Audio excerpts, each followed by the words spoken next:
Hello, कैसे हैं आप सभी। देखिए, इंग्लिश की बात करते हैं। अब आपसे पूछना चाहते हैं किसी भी भाषा को, जैसे कि इंग्लिश है, हिंदी है। अब इंग्लिश की बात करें तो आप इंग्लिश भाषा को कितना रट सकते हैं। क्या आप रट करके कंपटीशन को फाइट कर सकते हैं, कंपटीशन में पास हो सकते हैं, या आपको पूरी नॉलेज हो सकती है? बताइए। बिल्कुल नहीं। जब तक आप इंग्लिश लैंग्वेज को बारीकी से नहीं समझेंगे, आप आगे नहीं बढ़ पाएंगे। हाँ, बोलने के लिए अगर आप कुछ शब्द या सेंटेंस फ्रेजेस रट लेते हैं तो वो इंग्लिश में पारंगत होना नहीं होता है। तो आज बात करते हैं हम इंग्लिश को बारीकी से बारीकी चीज़ को समझते हुए उसको सीखना, अर्थात हम यूनिट की छोटी छोटी इकाई जो भी होती है उसे यूनिट के माध्यम से सीखते हुए आगे बढ़ेंगे। चलिए शुरुआत करते हैं। आप जानते हैं इंग्लिश अल्फ़ाबेट में टोटल लेटर 26 होते हैं। 26 लेटर ए से जेड तक, A B C and so on D Z 26 letter होते हैं।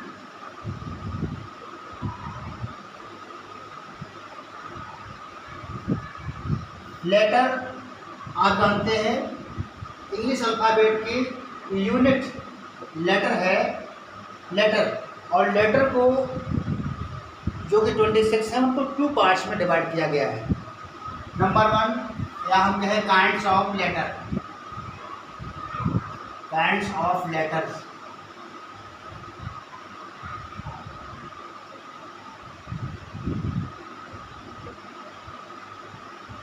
तो ये 2 प्रकार के हैं, आप जानते हैं।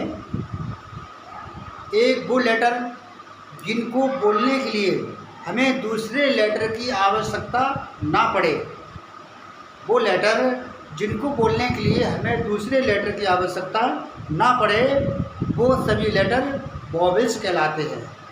वॉवेल्स। नंबर 1, इसके 2 काइंड्स होते हैं।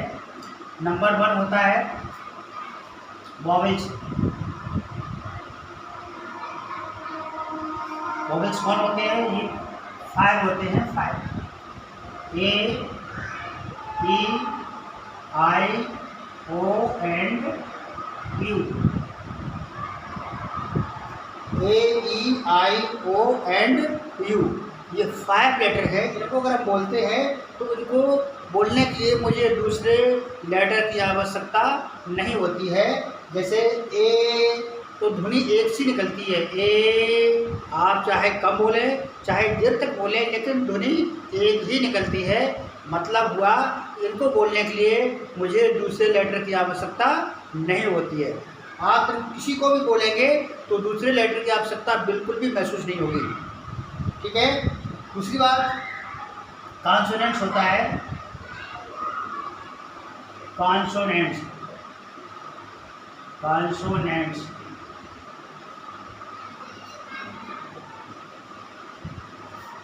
एग्जाम्पल तौर पर, वैसे तो कॉन्सोनेंट 26 लेटर होते हैं। 26 में 5 आपके वोवेल हो गए हैं, तो यहाँ पर बचेंगे 21 letter, remaining letter. Remaining letters alphabet में से 5 वोवेल निकलने के बाद 21 लेटर बचेंगे। वो सभी लेटर क्या है? आपके कॉन्सोनेंट्स हैं। एग्जाम्पल तौर पर, ए वोवेल है बी से लेकर के B C D F Z. किसी भी लेटर को अगर आप बोलेंगे तो इनमें 2 ध्वनियाँ निकलेंगी। एग्जाम्पल तौर पर बी, बी बी बी और ई, मतलब बा और ई 2 ध्वनि निकलती हैं। इसका मतलब है कॉन्सोनेंट को बोलने के लिए एक लेटर को दूसरे लेटर की आवश्यकता होती है, अर्थात वो वर्ण जिनको बोलने के लिए दूसरे वर्ण की आवश्यकता पड़े उन्हें हम कॉन्सोनेंट्स कहते हैं। ठीक है। तो इस तरह से लेटर्स को 2 टाइप हैं। इसके नंबर 1 वोवेल है और नंबर 2 कॉन्सोनेंट्स हैं। टोटल आपकी 5 + 21 26 हो जाती है। अब बात करते हैं, ये यूनिट है। अब यूनिट का यूज करते हुए हम निर्माण किस चीज़ का करते हैं, तो देखिए आप शब्द की बात करते हैं। शब्द का निर्माण उन सभी लेटर से होता है जो आपके वर्णमाला के हैं। जैसे देखिए ए पी पी एल ई, ये शब्द हो गया है। इनको कब, जब इनको ऐड किया गया है। देखिए इस तरह से A plus P plus P plus L plus E, ये सब मिलकर क्या बने हैं, A double P L E, apple बन गया है। इसका मतलब हुआ है इनका संयोजन किया गया है। ठीक है, जब संयोजन करेंगे तो हमारा जो आंसर आएगा वो हमारा क्या कहलाएगा, वर्ड, अर्थात शब्द। तो शब्द, अब आप जानते हैं, तो शब्द की हम डेफिनेशन लिख सकते हैं, बोल सकते हैं a group of letters, a group of letters which has a complete sense is called a word. देखिए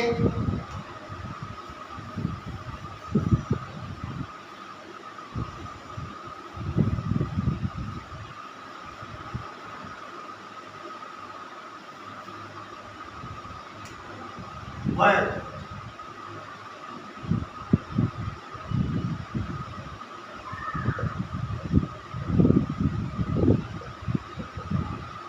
इसकी डेफिनेशन हो जाएगी a group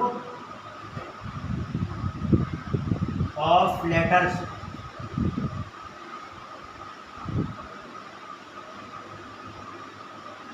which has a complete sense is called a word.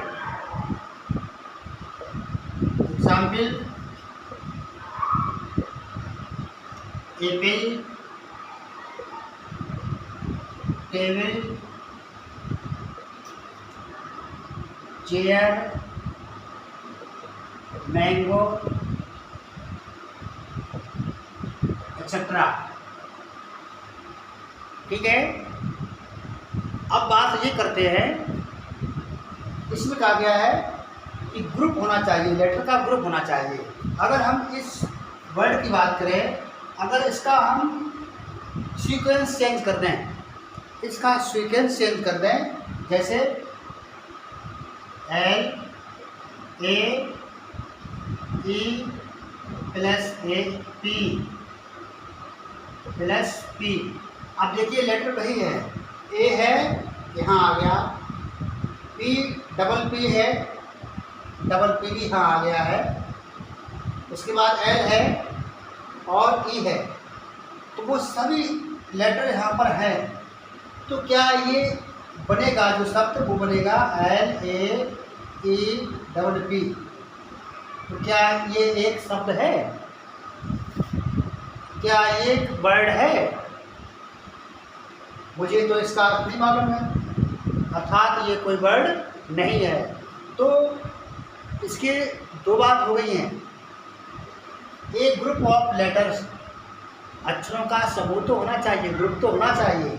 इसमें कंडीशन लगी हुई है विच हैज ए कंप्लीट सेंस, जिसका अपना पूरा कोई अर्थ होता है, पूरा कोई भाव होता है, उसे हम इज कॉल्ड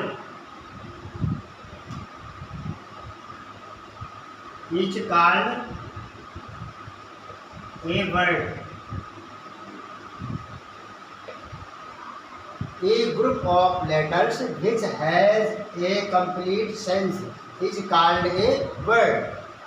तो कंप्लीट सेंस निकलना चाहिए, अगर कंप्लीट सेंस नहीं है तो वो वर्ड भी नहीं होगा। तो देखिए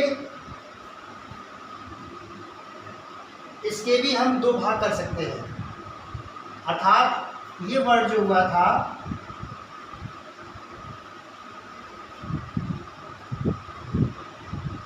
ये था मीनिंगफुल।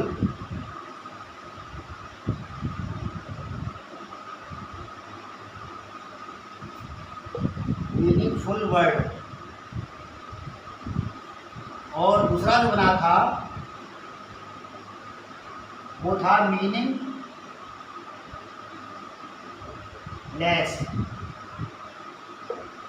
वर्ड,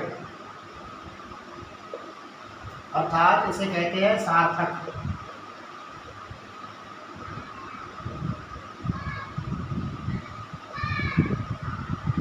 इसे कहते हैं निरर्थक।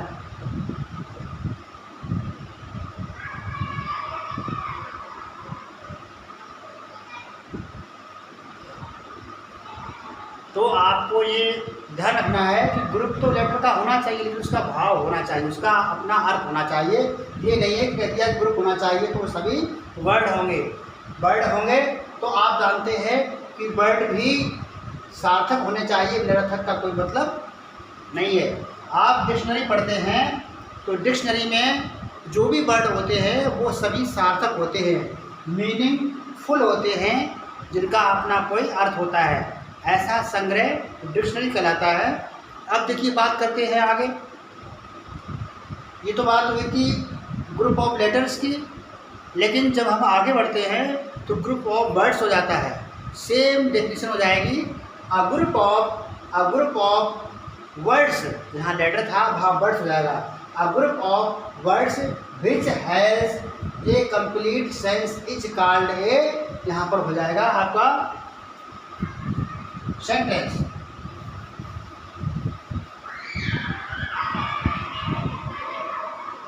इस कॉल्ड ए अभी आपका हट जाएगा और क्या हो जाएगा, चलिए हम दोबारा लिख देते हैं sentence.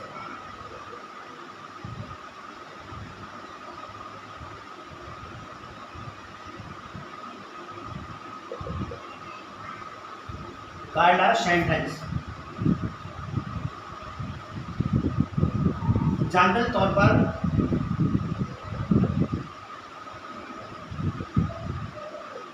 he is a doctor। A group of, अब यहाँ पर लेटर नहीं बल्कि यहाँ पर क्या हो जाएगा आपका वर्ड्स हो जाएगा।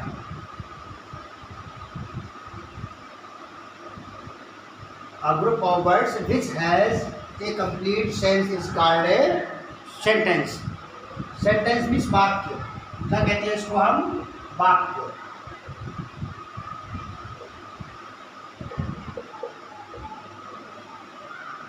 देखिए इसका भी सेंस होना चाहिए, अगर सेंस नहीं है तो भी वही कंडीशन लागू हो जाएगी। इसकी देखिए हम इसका सीक्वेंस चेंज कर देते हैं। इज ए ही डॉक्टर, तो इसका इस सेंटेंस का अपना कोई अर्थ नहीं निकलता है। तो ये हो गया आपका मीनिंग फुल सेंटेंस, ये हो गया मीनिंगलेस।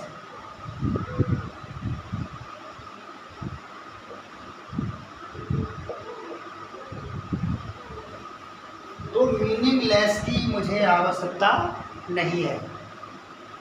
देखिए आपको पता है, मैंने आपको इतना बताया है वर्ड्स क्या होते हैं, कैसी कंडीशन में होते हैं। सेंटेंस हम किसे कह सकते हैं, इसको हम सेंटेंस नहीं कह सकते, इसको कह सकते हैं।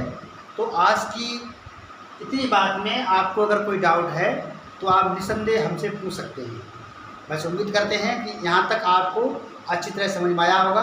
और अगर आपको कोई डाउट है तो कमेंट बॉक्स में जाइए, हमें कमेंट करिए, हम आपको उसका समाधान देंगे। और अगर यहाँ तक अच्छा लगा है वीडियो तो आप वीडियो को लाइक करिए, शेयर करिए, चैनल को सब्सक्राइब करिए ताकि आपको नया वीडियो मिले। और नोटिफिकेशन के लिए बेल आइकन दबाइए ताकि आपको समय पर नोटिफिकेशन मिले और आपको नया वीडियो मिले, ताकि आपको लाभ मिलता रहे। हम आपसे वादा करते हैं इंग्लिश की एक एक कड़ी आपको बताते हुए आपका ग्रामर पोर्शन इतना मजबूत, इतना स्ट्रॉन्ग कर देंगे कि आप कभी भी भूलेंगे नहीं। ये मेरा दावा है। और रटने से कोई काम नहीं चलने वाला है, इसलिए आप इस बात का विशेष ध्यान रखेंगे। Thank you. जय हिंद।